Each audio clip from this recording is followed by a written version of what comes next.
Haiti, a Caribbean nation known for its vibrant culture and resilient people, is facing a crisis of unprecedented proportions. The island nation is grappling with escalating gang violence, a resurgence of cholera, and widespread human rights abuses. The situation has deteriorated so severely that many fear Haiti is teetering on the brink of collapse. The capital, Port-au-Prince, once a bustling hub, is now marred by fear and insecurity. Armed gangs have seized control of vast territories, terrorizing citizens and undermining the rule of law. Basic services like healthcare, education, and transportation have been severely disrupted, plunging the nation into a humanitarian crisis. The international community has watched with growing concern as Haiti descends into chaos. The United Nations has issued dire warnings, urging immediate action to avert a complete catastrophe. However, finding a sustainable solution to Haiti's multifaceted crisis remains a daunting challenge. The roots of the current crisis run deep, stemming from decades of political instability, poverty, and natural disasters. The assassination of President Jovenel Moise in 2021 created a power vacuum that gangs have ruthlessly exploited. Their influence has grown unchecked, leaving ordinary Haitians trapped in a cycle of violence and despair. Gang violence has become a terrifying reality for millions of Haitians. Armed groups, often better equipped than the national police, operate with impunity, imposing their own brutal rule. They extort businesses, control access to essential goods and services, and engage in widespread kidnappings for ransom. These criminal networks thrive on fear and intimidation. They have no qualms about using violence to maintain control, often targeting civilians with horrific brutality. Murders, rapes, and kidnappings have become commonplace, leaving communities traumatized and desperate for safety. The proliferation of illegal weapons fuels the violence, making it increasingly difficult for law enforcement to combat the gangs effectively. The Haitian National Police, severely understaffed and under-equipped, struggles to provide even a semblance of security. Many officers have been killed or injured in the line of duty, further demoralizing the force. The gang's grip on Haiti is tightening, extending its reach into every aspect of daily life. From controlling transportation routes to dictating market prices, they have infiltrated the very fabric of society, leaving citizens feeling powerless and abandoned. As if the escalating violence wasn't enough, Haiti is also grappling with a resurgence of cholera. The waterborne disease, which had been eradicated from the island for several years, reappeared in late 2022, spreading rapidly through vulnerable communities. The lack of access to clean water and sanitation in many parts of Haiti, particularly in densely populated areas, has created fertile ground for the disease to thrive. Hospitals, already overwhelmed by the influx of victims of violence, are struggling to cope with the rising number of cholera cases. Cholera, a preventable and treatable disease, is highly contagious and can be fatal if not treated promptly. Its resurgence highlights the dire state of Haiti's healthcare system, which has been crippled by years of neglect and underfunding. The cholera outbreak is a stark reminder of the fragility of life in Haiti. It underscores the urgent need for humanitarian assistance, particularly in the areas of healthcare, water, and sanitation. In this climate of pervasive violence and impunity, women and girls are particularly vulnerable. They are often targeted for sexual violence, used as pawns in gang warfare, and denied basic rights and freedoms. Kidnappings for ransom frequently involve women and girls who are subjected to horrific abuse while in captivity. Sexual violence is used as a weapon of war by gangs to terrorize communities and assert dominance.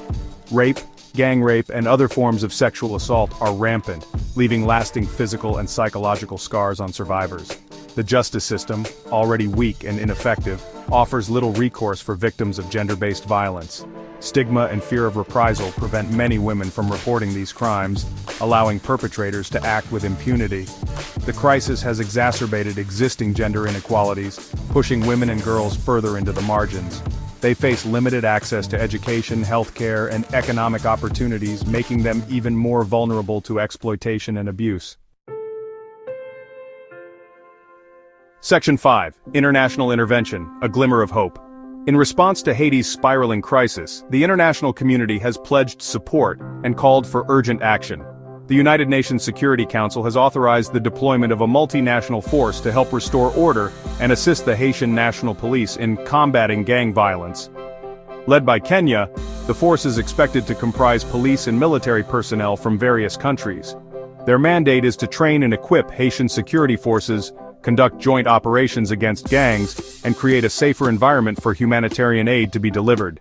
The arrival of the multinational force has been met with mixed reactions in Haiti.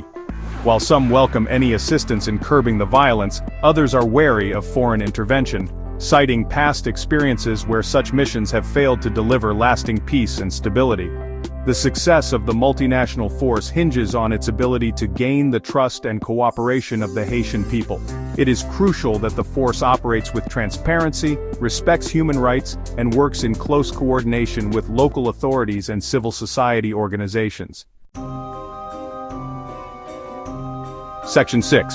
The Kenyan-led police force progress and obstacles. The Kenyan-led police force deployed to Haiti with the mandate of restoring order faces a daunting task. The deeply entrenched nature of gang violence, coupled with the country's political instability and humanitarian crisis, presents a complex web of challenges. Initial efforts by the force have focused on securing key infrastructure, such as the airport and port, and establishing a presence in gang-controlled neighborhoods.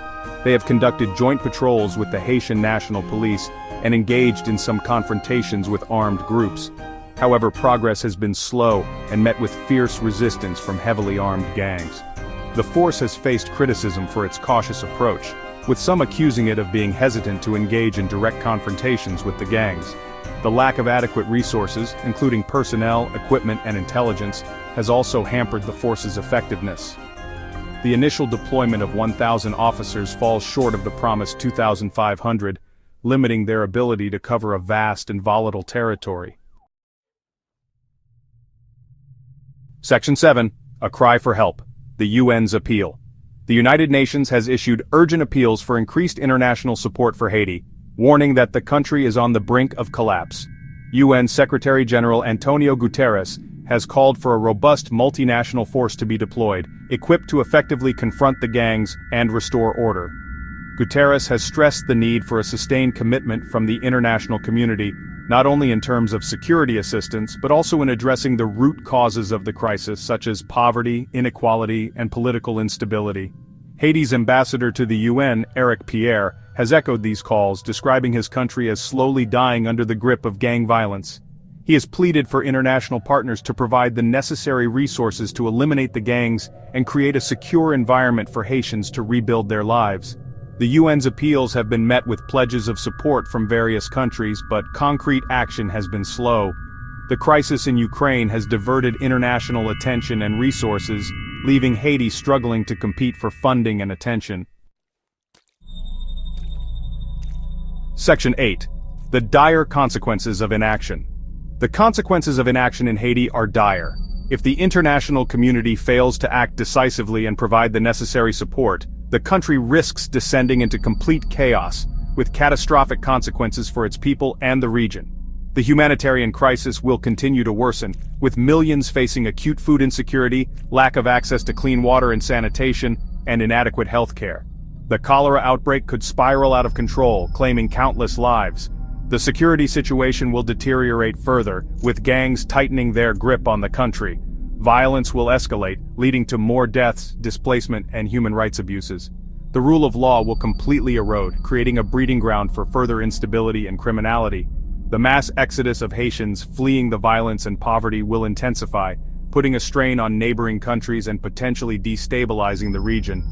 The Caribbean, already grappling with the effects of climate change and economic challenges, can ill afford another crisis. Section 9. A call for solidarity and action. The crisis in Haiti is a stark reminder of our interconnectedness and the responsibility of the international community to act in the face of such suffering. It is a test of our humanity and our commitment to the principles of peace, security, and human rights. Haiti needs more than just words of support, it needs concrete action. It needs a robust and sustained international effort to help it break free from the cycle of violence and despair. This includes strengthening the Haitian National Police by providing the police with the necessary training, equipment, and resources to combat gangs effectively and restore order. Addressing the humanitarian crisis by scaling up humanitarian assistance to meet the urgent needs of millions of Haitians facing hunger, disease, and displacement. Investing in long-term development by supporting initiatives that address the root causes of the crisis such as poverty, inequality, and lack of access to education and healthcare. Promoting dialogue and reconciliation by facilitating a Haitian-led process of dialogue and reconciliation to address political divisions and build a more inclusive and stable society. The crisis in Haiti is complex and multifaceted, requiring a comprehensive and coordinated response. It is a challenge that demands the attention and commitment of the entire international community. We cannot afford to turn a blind eye to the suffering of the Haitian people. The time for action is now. Like and subscribe for more.